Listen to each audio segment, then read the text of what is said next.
आप देख रहे हैं भारत समाचार। नहीं रहेगा भ्रष्टाचार।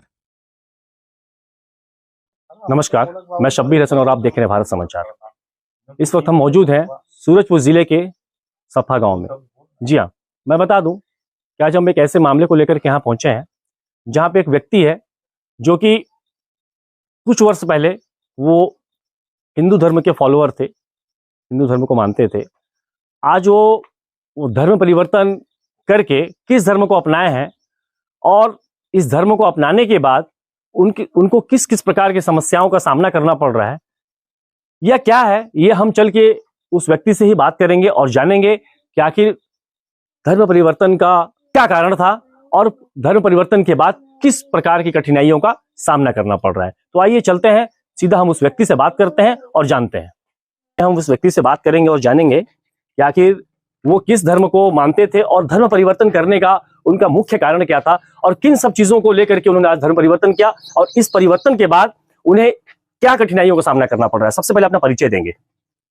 जी, मैं लालजी बौद्ध और ग्राम सपहा, थाना चांदनी, तहसील बिहारपुर, जिला सूरजपुर, छत्तीसगढ़ का रहने वाला हूं। और लाल जी, आप मुझे ये बताएंगे कि आप किस धर्म में पैदा हुए थे, मतलब किस धर्म से आपकी उत्पत्ति हुई थी और आज किस धर्म को आप मान रहे हैं। मेरे माँ और पिताजी हिंदू धर्म को मानते थे और हमारा भी पैदाइशी हिंदू धर्म में ही हुआ था। अभी आप किस धर्म को फॉलो कर रहे हैं। अभी मैं बौद्ध धर्म को मानता हूं। जी, जैसा कि आपने सुना, मैंने आपको बताया कि एक हिंदू धर्म के मानने वाले थे और आज इन्होंने अपनी मुंह ज़बानी यहाँ पे बता रही है कि मैं आज बौद्ध धर्म को अपनाकर मैं महात्मा गौतम बुद्ध के बताए हुए रास्ते पे चल रहा हूं। हम इनसे बात करेंगे, जानेंगे कि आखिर ऐसी क्या वजह आ गई थी कि जिन्होंने जो कि आप सनातन धर्म को छोड़ करके हिंदू धर्म को छोड़ करके महात्मा गौतम बुद्ध के बताए हुए मार्गदर्शन पे चल रहे हैं। आप हमें विस्तार से बताइए कि क्या कारण था, क्यों आपने हिंदू धर्म छोड़ी, क्यों, क्या खामियां आपको उसमें दिखी और क्या आपको बौद्ध धर्म में खूबियां दिखी। अब हमें विस्तार से बताएंगे। सर, मैं जो है कि सामाजिक कार्यकर्ता के रूप में काम करता था और हमें एक पुस्तक मिली, बुद्ध एवं उनका धम्म, जो उसमें तथागत सम्मुख संबुद्ध का सारे विचार उसमें अंकित थे, जिसको मैंने एक बार उसको रिपीट किया, पढ़ाई किया। और पढ़ने से और पहले से मुझे हिंदू व्यवस्था का सारी व्यवस्था पढ़े थे, कम से कम जितना अपना अनुभव था। और इसको जब पढ़े तो दोनों में जब देखे तो ये लगा कि ये कहीं न कहीं मानवता का मतलब इसमें एक मनुष्य से दूसरे मनुष्य से प्रेम और बराबरी का दिखा रहा है। और मैं जहाँ पे था पहले, उसमें क्या था कि जब हम पूर्व में केवट जाति से आता था और जब हम एक कोई शेड्यूल कास्ट जिसको बोलते हैं चमार सब, गोंड, पंडो, एक दूसरे से जब हम संपर्क करते थे सामाजिक कार्यकर्ता के रूप में, तो जब हम एक दूसरे से बैठते थे, उठते थे, तो गांव से बाहर बाजार में गए या कहीं पे बड़े कार फैक्शन में तो सभी लोग बैठ जाते थे। लेकिन जब हम गांव में आते थे तो फिर वहाँ पे एक दूसरे से ऊंच और नीच की भेदभाव और एक दूसरे से सामाजिक कार्यक्रम में एक साथ नहीं बैठ पाते थे, जैसे बाहर में तो हो जाता है लेकिन यहाँ नहीं होता था। तो फिर हमने चिंतन मनन किया कि अरे ये बात यहाँ पे तो मानव और मानव एक समान बताया जा रहा है, लेकिन अंदर में भेद क्यों हो रहा है। तो फिर हमने जब बुद्ध और धम्म में पढ़ा तो मुझे लगा कि अगर मानव का हमें सही मायने में अगर कुछ करना है तो हमें बुद्ध के मार्ग पे चल करके जो उन्होंने पंचशील का पालन किया, बताया, मार्ग बताया, उस पर हमने चोरी नहीं, हिंसा नहीं, व्यभिचार नहीं और हत्या नहीं और किसी का लूट पुदूट नहीं होना चाहिए। लालजी भाई जी, जहां तक मेरी जानकारी के अनुसार जी, हिंसा या शांति प्रिय जी, ये लगभग सभी धर्मों में है कि वो हिंसा का विरोध करें और अहिंसा के पुजारी बने, अहिंसा का मार्ग अपनाएं। और रही बात आपने अभी कही कि बौद्ध धर्म में चोरी वगैरह, तो मेरे ख्याल से ये ऐसा कोई धर्म इजाजत नहीं देता है कि जिसमें वो लिखा हो कि आप चोरी करें या आप महिलाओं का अपमान करें। इस तरह से और कई भी चीजें हैं, सभी धर्म के अनुसार इन चीजों पे रोक लगी हुई है। सभी धर्मों में रोक लगी हुई है। फिर आपने बौद्ध धर्म ही क्यों चुना। सर, इसमें हमने जो हिंसा की आपने बात कही कि सभी धर्मों में ये बात कही गई है और इसमें मना की गई है। लेकिन हमने हिंदू में भी रह के देखा सर, हमारे पूर्वज जैसे माता पिता जो थे तो अपने गांव घर में देवी देवता के नाम पर एक निर्जीव प्राणी जो किसी भी प्रकार का उसका दोष नहीं है, उसे अपने देवता के नाम पर पे ले जाके हम अपने घरों में जो चौरी हम लोग बताते हैं उस पर ले जाकर के उनकी हत्या बलि चढ़ा देते हैं। एक अपनी रक्षा के नाम पर एक जो किसी भी प्रकार का हमारा उसमें दोष नहीं किया उसको भी हत्या वहाँ मतलब हम उसको मुड़ी काट के अलग करके और चढ़ौती चढ़ा के हम उसको अपने देवता को खुश करते हैं। तो कहीं न कहीं जब उसमें रुकावट है सर, तो ये भी नहीं होना चाहिए। लेकिन आज हम देख रहे हैं कि कहीं कहीं सभी जगह पे इस टाइप का हो रहा है। तो मैंने अपने घर की बात देखा, जब हमें बुद्ध को पढ़ा और इसमें हिंसा की नहीं है तो फिर हिंसा तो मैं कर रहा हूँ किसी न किसी पॉइंट पर जा करके हम देवता के नाम पे, डी ठाकुर के नाम पे। और अभी मामला आया सर, जब हमने बुद्ध धर्म अपनाया तो मेरे गाँव में ही मामला आया कि भाई आप अगर ये गाँव की पुजाई होती है जो होली के समय में उसमें 4 बकरे कटते हैं, तो बोले कि भाई आपको इसमें चंदा देना पड़ेगा। हम कहे भाई देते थे, लेकिन मैं हत्या के नाम पे नहीं दूंगा, आपको अलग से ऐसे लेना है तो दे दूंगा, लेकिन मेरे पैसे से जीव हत्या में मत लगाना, क्योंकि मैं इससे दूर थोड़ा हो गया। तो बोले कि अगर इसका पुजाई का चंदा नहीं दोगे तो तुम्हारा राशन कार्ड हम लोग काटवा देंगे। हम कहे भाई राशन कार्ड आपका गांव, ये कौन कहा? ये गांव के पुजारी जो उसको चौरा चढ़ाते हैं और उप सरपंच ये सब लोग बोले कि अगर ये आप नहीं दोगे तो आपका चावल राशन कार्ड कटवा देगा। तो मैं इस पर जाके एसडीएम के यहाँ केस किया, इन लोग पेशी भी गया, तो थोड़ा ये लोग शांति आपके स्थानीय एसडीएम सागर सिंह? नहीं, वो अभी नहीं सर, ये मामला पहले का था। जी, उस समय दूसरे एसडीएम थे। अच्छा। मामला सर लंबा है, 6-7 साल पहले का है। तो ये लोग बोले कि आपका राशन, हम वही राशन कार्ड अगर डी ठाकुर देते होंगे तो काट देना, हमें तो शासन देता है, हमारा अधिकार है। तो भाई इस टाइप से, और वहाँ के पुजारी से इससे संबंध नहीं है, तो ऐसे विवादे हुआ। बोले आपका जमीन लुटवा देंगे, ये भी बोला गया कि अगर आप नहीं दोगे तो आपका जमीन जगह लुटवा गाँव में नहीं रहने दिया जाएगा। ऐसा मामला आया था, लेकिन उस पर भी कोई विशेष कार्रवाई नहीं हुआ, जिससे लोगों का मनोबल बढ़ते ही चला जा गया। मैं बता दूं कि भारत धर्मनिरपेक्ष राष्ट्र है, यहाँ पे सभी धर्मों का बराबरी और समानता का अधिकार शासन के द्वारा दिया गया है। उसके बावजूद आपको किस प्रकार की परेशानियों का सामना करना पड़ रहा है अभी वर्तमान में? जी सर, तो अभी वर्तमान में सर मेरा जो है यहाँ पे सभी लोग गांव के 200-250 लोग वन भूमि में कब्जा किए हुए हैं। कोई 3 पीढ़ी, कोई 2 पीढ़ी, कोई 15 साल, कोई 10 साल से जैसे जिसका। लेकिन हमारा पूर्वज सर यहाँ पे 1939 के रिकॉर्डेड में है। 1943 में सरगुजा सेटलमेंट हुआ, उस समय हमारा इस गाँव का निवासी है। उस समय ये वन भूमि नहीं था सर, ये ग्राम सपहा था।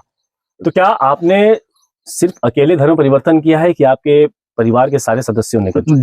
जी, हम भाइयों में 6 भाई हैं। 6 भाई से सबसे छोटे हैं, 3 बहन हैं। तो बहन तो सब अपने अपने घरों गई हैं, भाई हमारे हैं वो अलग अपने उसी धर्म में हैं। मैंने अपना किया हूँ, और मेरे बीच बाद हमारे बच्चे, पत्नी, बहू, जो हम लोग सदस्य हैं, और जो अभी बच्चे हो रहे हैं छोटे, वो जन्म से ही बौद्ध के रिकॉर्ड से हो रहे हैं। हमने कलेक्टर के महोदय के प्रमाण से और कोर्ट में इसका सारा कागजात बना है, जो आज हम अल्पसंख्यक बौद्ध समुदाय के अंदर आता हूँ। मुख्य रूप से किन संकटों का सामना करना पड़ा मुझे सर? जब से मैंने बौद्ध धर्म अपनाया सर, जब हमारी माँ मरी तो मृत्यु संस्कार बौद्ध रीति रिवाज से किया, और उसके दूसरे उसमें हमने क्या, कब का मामला है ये 2012 सन में सर। तो वहाँ पे जब मामला ये आया तो हमने जब संस्कार अपने, तो उसमें सर कुछ ऐसा रीति रिवाज है कि बाल दाढ़ी जरूरत है तो बनवा लो, नहीं तो नहीं भी बनवा सकते हैं, और उसमें नाई धोबी पंडित लगाना है तो लगाओ, नहीं तो नहीं। तो सर हम ये सबको नहीं बुलाया, बल्कि भंते जी को बुलाया। और उसमें ये भंते जी कौन है? भिक्षु होते हैं सर, बुद्ध के अनुयायी। अच्छा। जो मतलब वो ज्ञान का मार्ग देते हैं और संस्कारों के बारे में भी बताते हैं। तो उनके माध्यम से हमने माँ के संस्कार को कराया, और उसमें बाल दाढ़ी हम लोग अपने परिवार के बच्चे और हम लोग नहीं किए। तो उसी दिन से गांव वाले हमको अछूत नीच पापी का संज्ञान बोलने लगे, करे बाप रे बाप, ये कौन सा धर्म अपना लिया, और ये मतलब ये तो गांव में भ्रष्ट कर देगा, ये गांव में रह गया तो पूरा गांव नरक हो जाएगा, इसका कोई पानी नहीं पीना है, इसका कोई खैनी नहीं है। और ये भी हमारे भाई और भतीजों से भी बोल दिया कि जो भी इसके घर आएगा जाएगा उसको भी इसका चूना सुरती, और हम लोग उनको भी निमंत्रण नहीं देंगे। इसलिए भाई लोग अनपढ़ होने के कारण डर गए और हमसे अलग हो गए, और एक बच्चा भी मेरे घर में कोई नहीं आता था, और इसके बीच में मुझे मारपीट किया गया, भाइयों के द्वारा भी किया गया, और फिर गांव वालों के द्वारा भी मारपीट किया गया। यहाँ तक कि जिस रास्ते से मेरा सड़क बना था उसको भी लोग बंद करवा दिए। इसकी शिकायत आपने स्थानीय थाने में? जी, थाना से लेके सर एसडीएम, कलेक्टर, यहाँ तक कि मुख्यमंत्री, अल्पसंख्यक आयोग, मतलब सभी जगह अपना सर रिक्वेस्ट किया, लेकिन कहीं से मुझे न, इसी तरह लड़ाई झगड़ा से मैं पीड़ित होकर ही जीवन जी रहा हूँ। कब न्याय मिलेगा? प्रशासन ने क्या कहना है? प्रशासन ये कहता है कि अल्पसंख्यक बौद्ध के लिए कोई सुरक्षा नहीं मिल पाएगा, और आपको अपने सभी जो गांव वाले चाहेंगे वही करेंगे, वही उसी हिसाब से तुमको रहना होगा, और तुम अलग से रहोगे तो तुम्हें प्रताड़ित होना ही पड़ेगा। इसका तुम्हें कोई भी व्यवस्था और सुरक्षा नहीं दिया जाएगा, और आपको वो गाँव वाले जैसे चाहें। जहाँ की भारत में एक तरह से सभी जी।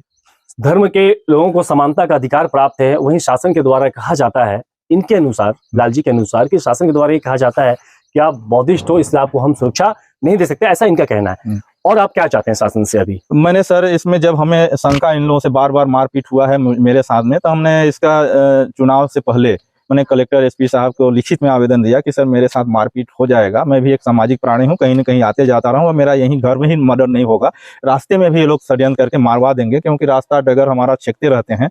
तो सर हम मुझे सुरक्षा व्यवस्था किया जाए। और मैं अल्पसंख्यक कल्याण समिति जिला सूरजपुर छत्तीसगढ़ शासन का सदस्य भी नियुक्त किया, फिर भी मुझे कोई भी सुरक्षा और कोई भी अधिकार नहीं दिया जा रहा है, बल्कि कलेक्टर जो अभी वर्तमान कलेक्टर हैं वो खुद हमसे नफरत कर रहे हैं और वो एसडीएम भी कर रहे हैं। हमारा जो वन अधिकार फाइल गई थी पूर्व कलेक्टर गौरव सिंह साहब के समय, उसे एसडीएम महोदय ने उसको खारिज कर दिया, बोला कि इसको कोई पट्टा वट्टा नहीं दिया जाएगा। और कलेक्टर महोदय अभी जो वर्तमान है बोले कि अभी इसको कोई पट्टा मत देना, और इसको डीएफओ साहब भी बोल दिए कि अब इसको कोई पट्टा वट्टा मत देना, जो दिए उसको भी निरस्त। आप सुन सकते हैं कि जिला के मुखिया के द्वारा इनको प्रमाणित किया जाता है, और जिले के जो एसडीएम है, जो कि आप भली भांति जानते हैं कि कलेक्टर के बाद जो पद होती है, एसडीएम की जो पद है वो कलेक्टर से काफी निचली पद है, और कलेक्टर के एक आदेश को बिना सर्वे बिना जांच के एसडीएम के द्वारा खारिज किया जाता है। इससे आप देख सकते हैं कि देश की जो स्थिति है, प्रशासनिक अमला जो है आज कितना इसमें खामियां हैं, ये आप खुद देख सकते हैं। और आगे बताइए विस्तार सर। यही नहीं, ये जब ये लोग प्रताड़ित किए, मारपीट किए, तो जो बलवा केस लगा था बहुत मुश्किल से, उस समय एक पामगढ़ के विधायक थे, जब यहाँ पे हुआ तो हमने यहाँ पे सभी इससे निवेदन किया, और ये लोग जब यहाँ पे कार्रवाई नहीं किया गया तो मैंने वहाँ पे निवेदन किया, तो उनके माध्यम से यहाँ पे पुलिस आया, कार्रवाई हुआ और उनके मतलब बलवा केस लगा। सर एक देखिए इतना बड़ी चाल चला गया कि जो व्यक्ति कब्जे में नहीं है, उसके जो पंच था आके जो फैसला 2013 में हमारा विश्राम पंडो का किया था, उसकी पत्नी के नाम से एक षड्यंत्र के तहत, छल कपट के तहत फर्जी पंचनामा लोगों का करा के, और उसमें सचिव सरपंच और मिली भगत फॉरेस्ट लोगों के मिली से उसके नाम से पट्टा दे दिया गया कि ताकि पट्टा रहेगा तो इसको खदेड़ने में आसान हो जाएगा। तो ऐसी भी स्थिति हुई और तब से और भी पीड़ा हमें बढ़ा दिया। अभी वर्तमान में आपके गांव के सरपंच का क्या कहना है? तो सरपंच, हमने जब ये लोग आपके प्रति उनका क्या रवैया है? उन्होंने ये कहा कि देखो भाई हम सभी के लिए सरपंच हैं, और मैंने जब 2021 में एसडीएम मतलब कलेक्टर के महोदय के माध्यम से यहाँ एसडीएम स्वयं मौके पर आए थे, राजपूत सर, और उनकी पूरी टीम आई थी, राजस्व, वन विभाग, पुलिस, टीआई सभी, और सरपंच और अनावेदक दोनों पक्ष के बीच में सीमा बना। सर वहाँ पे 3 फुट का गड्ढा खोदाया गया, 4 फुट गहरा और 3 फुट की सीमा बना दो कि ताकि कोई इसको उल्लंघन नहीं करेगा, और ये लाल जी का जमीन रहेगा और इसका वन अधिकार पट्टा पूरे का दिया जाएगा। आज के पर संपूर्ण विवाद तुम्हारा खत्म होता है।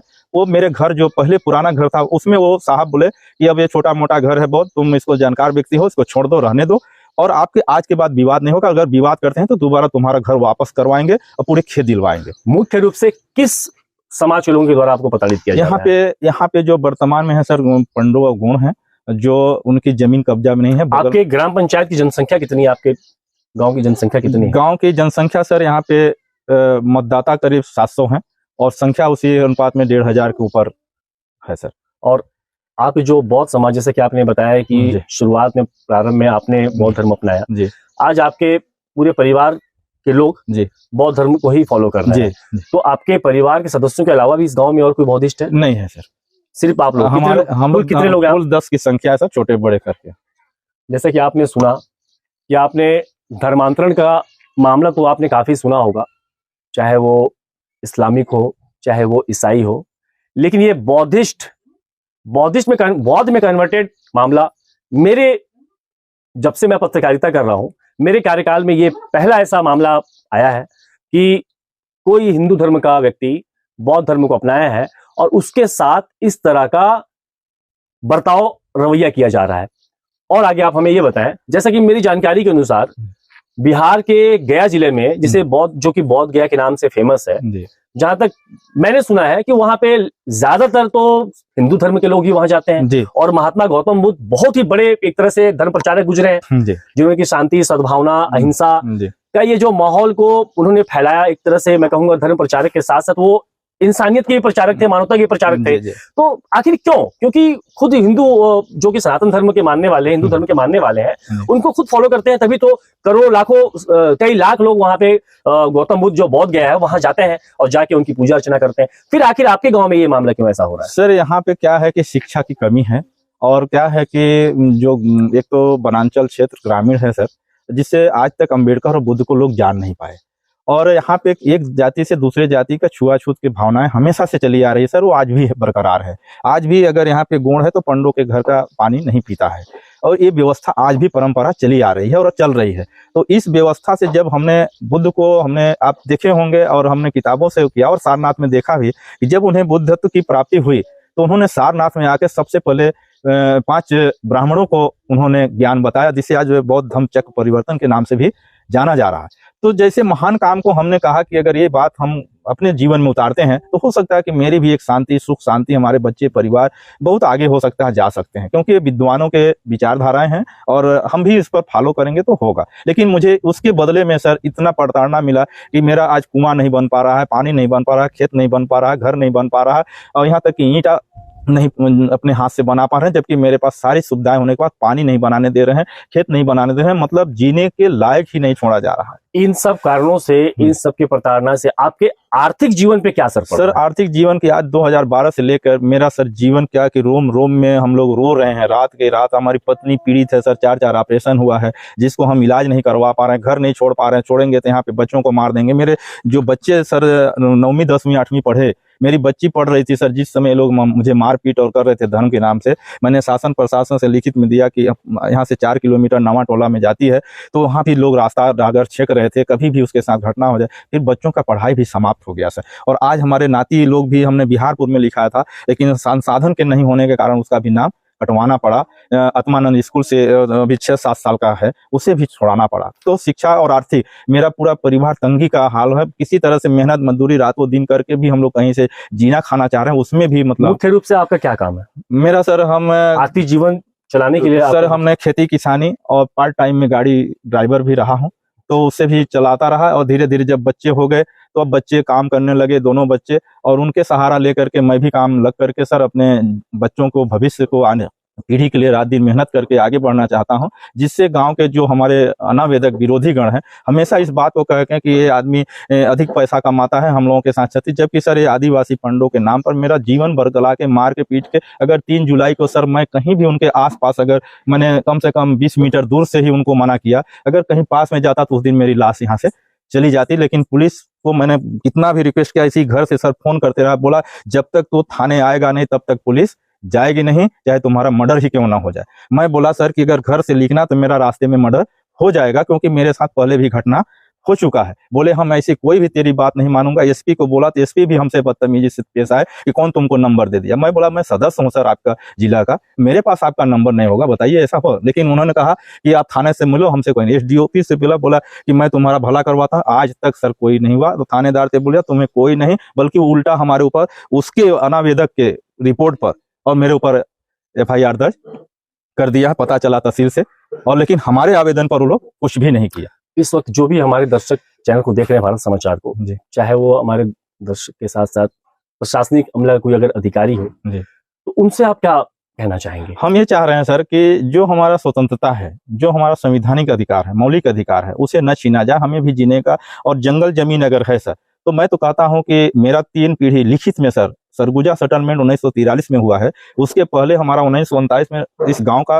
रहने का प्रमाणित है सर। लेकिन जो आज 60, 65, 70, 80, 85, 90 में जो लोग आए, वो यहाँ के 10-10, 20-20 एकड़ के मालिक हैं। लेकिन जो हमारा जल जंगल पर हम सर यहाँ के मूल निवासी हैं, उस बच्चे के लेकर के आज गाँव वाले कहते हैं कि तुम्हारा यहाँ पे कब्जा नहीं है, तुमको रहने नहीं देंगे, तुम बौद्ध हो, तुमको हटा देंगे। तो मैं ये चाहता हूँ कि जो तमाम समय समय पर हमने आवेदन दिया और जो हम लोगों के द्वारा पंचनामा और प्रमाण मिले हैं, उससे खंगाल कर अगर सही मायने में जो हमें न्याय मिलना चाहिए। और जो जमीन हमने कब्जा किया, यहाँ पे हमारा 10 से 12 एकड़ जमीन हम भी कब्जा करके रखे हैं, और ये हमारा पुराने समय से है, तो हमें भी उतना मिलना चाहिए। और ये किसी आदिवासी, किसी के हम हक को नहीं छीन रहे हैं, क्योंकि हम बुद्धिस्ट व्यक्ति हैं, हम बुद्ध के मार्ग पे चलने वाले लोग हैं। लेकिन मुझे उसका गलत परिणाम हो रहा है, उल्टे अधिकारी भी उन्हीं का सपोर्ट कर रहे हैं, क्योंकि सभी जो है जातिवादी, हमको लगता है कि बौद्ध धर्म विरोधी मानसिकता के अधिकारी बैठे रहते हैं। और जब भी कहते हैं कि जो गांव वाले चाहेंगे वही, तो जब सरपंच प्रमाणित कर रहा है कि लाल जी के साथ अन्याय हो रहा है, सरपंच स्वयं थाने में जाके और समिति अध्यक्ष जाके वहां पे थाने में रिपोर्ट दे रहे हैं कि लाल जी के रिपोर्ट पर अगर नहीं सुनवाई कर रहे हो तो हम ग्राम पंचायत आ रहे हैं,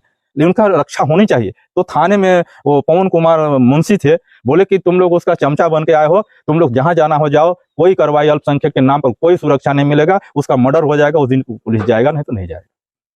बहुत बहुत धन्यवाद। देखा आपने, जैसे कि सुना कि उधर जाइए आप देख सकते हैं कि इस पूरे चारों तरफ, मैं अपने सहयोगी से बोलूंगा कि एक बार चारों तरफ कैमरा घुमाकर दिखाएं। एक इनका छोटा सा घर यहाँ पे है, इसके अलावा ये आप जहां तक आपकी नजरें जाएंगी आपको सिर्फ और सिर्फ यहाँ पे वृक्ष ही दिखाई देंगे, पेड़ ही दिखाई देंगे। तो मैं ये कहना चाहूंगा कि एक दूरांचल वनांचल क्षेत्र में रहने वाले एक व्यक्ति, जहां पे लगभग 700-800 मतदाताएं हैं, लगभग 1000 की संख्या होगी, 1000 की संख्या में इनका 4 से 5 लोगों का एक परिवार यहाँ पे जो अपनी जिंदगी जी रहा है। क्या आज हमारी सोच इतनी छोटी हो चुकी है कि किसी को आज आजादी से रहने का भी हम अधिकार छीनना चाहते हैं? मानता हूं मैं कि एक शिक्षा का अभाव होता है दूरांचल क्षेत्र में, जो आपका ग्रामीण अंचल होता है वहां पे शिक्षा के अभाव के कारण इन सब चीजों को महत्व दिया जाता है, छूत अछूत, पानी, ये वो कई तरह से। लेकिन क्या इनका जो भेदभाव करने का जो तरीका है, जो इनका एक चलन चला आ रहा है, जो पुराने पूर्वजों की जो एक चलन थी चली आ रही है, उस मानसिकता को मान सकते हैं कि इन पे असर कर गया है कि ये छूत की भेदभाव ये रखते हैं। लेकिन जो यहाँ पे जिले में, जिन्हें हम मुखिया कहते हैं, जिन्हें हम एक गार्जियन कहते हैं कि हमारे जिले का ये गार्जियन है, मुखिया है, जो कि परिवार चलाने का तरीका बताता है, परिवार के परेशानियों में, चाहे वो ग्रामीण क्षेत्र का हो चाहे किसी भी अंचल का हो, सभी को एक समान अधिकार के रूप में उन्हें हर चीज मुहैया कराई जाती है। क्या आज उनके द्वारा भी ऐसा बर्ताव, इनके कथन अनुसार, कि उनका कहना है कि आपको हम सुरक्षा नहीं दे सकते, आप मर जाओ, कट जाओ, पिट जाओ, उसके बाद अगर कुछ ऐसा होता है तो प्रशासन क्या तब एक्शन लेगी? तो क्या प्रशासन चाहती है कि 4 लोग यहाँ पे जो जीवन यापन कर रहे हैं, और इन्होंने बताया कि हमारे परिवार में केवल 4 से 5 लोग जो कि बौद्ध धर्म अपना करके हम गौतम बुद्ध के बताए हुए मार्ग पे चल रहे हैं, हम किसी को कोई नुकसान नहीं पहुंचा रहे हैं। लेकिन क्यों आखिर ऐसा?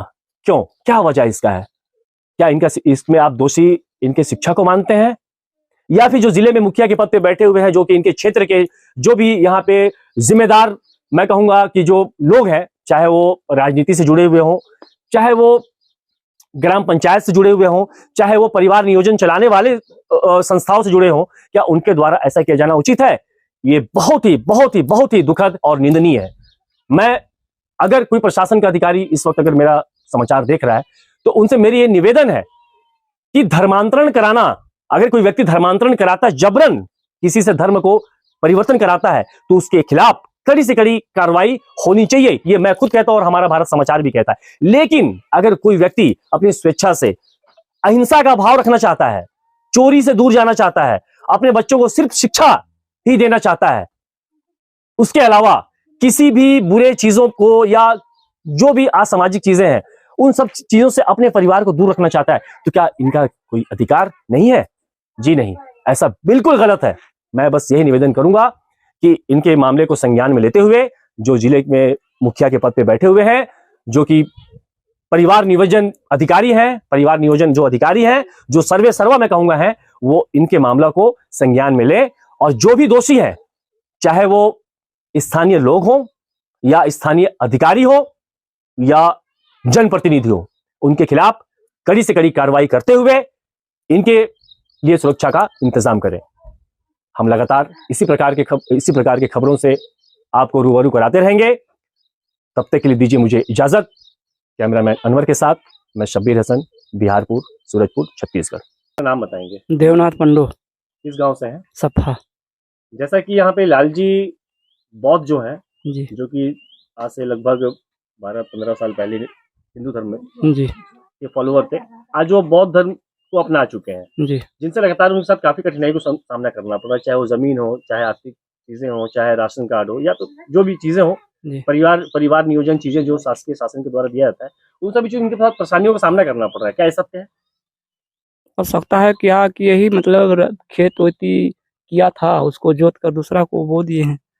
इनकी खेती को जोत करके नहीं, जोते नहीं हो, जोतवाए थे लालजी जोतवाए थे। हाँ, वो पीछे पीछे बोते थे। उनपे एक तरह से कहा जाए तो अस्थायी रूप से वो कब्जा किए हुए थे। जी अभी वो जमीन किसके पास है? लाल जी बहुत के पास है। अभी इनके पास वापिस आ गया है। नहीं आया कहाँ है अभी, लेकिन है। आप जो सवाल किया जा रहा है आप उसे जवाब दे। वो जमीन इन पे जो काबिज किए थे, एक जबरन वाली काबिज की थी, जी और इनके साथ एक प्रकार की जो परेशानियां आ रही हैं, इन्होंने बताया, चाहे वो शिक्षा को लेकर के, चाहे बच्चों के स्कूल को लेकर के, कई चीजें हैं। तो इन सब चीजों पर थोड़ा सा विस्तार से बताइए। अब क्या बताएं हम, कोई लड़ाई झगड़ा है। अब जो भी आप बताइए, आप इधर कुछ नहीं बताना है आपको, जो भी आप लड़ाई बताइए। है, झगड़ा है। मतलब कुल मिला के इनको यहाँ पे प्रताड़ित किया जा रहा है। जी तो नाम बताइएगा। गुलाबी आप लाल जी के क्या है? पत्नी। उनकी पत्नी है। क्या समस्या आपका है? समस्या यह है सर कि पूरा खेत को लिया जोतवाए हम लोग, अब पूरा दूसर कोई दमदारी से बुनवा लिए। अब मेरा घर द्वारा भी लूट लिए, कुआं भी भाट दिए हैं, और जमीन भी लूट लिए। घर में एक बार आगी भी लगा दिए, फिर यह जंगा झोपड़ी बनाए हैं। इसके तो थाना वाले आसपास के क्या कहते हैं? हर बार थाना में मतलब भाई रिपोर्ट उपोर्ट जाला, हम लोग का सुनबे नहीं करते हैं। कोई तो सुनवाई नहीं कोई होती है। नहीं सुनवाई। क्या कहते हैं वो? कहते हैं कि जाओ जहाँ जाना हो तहाँ जाओ, हम लोग कुछ नहीं करेंगे।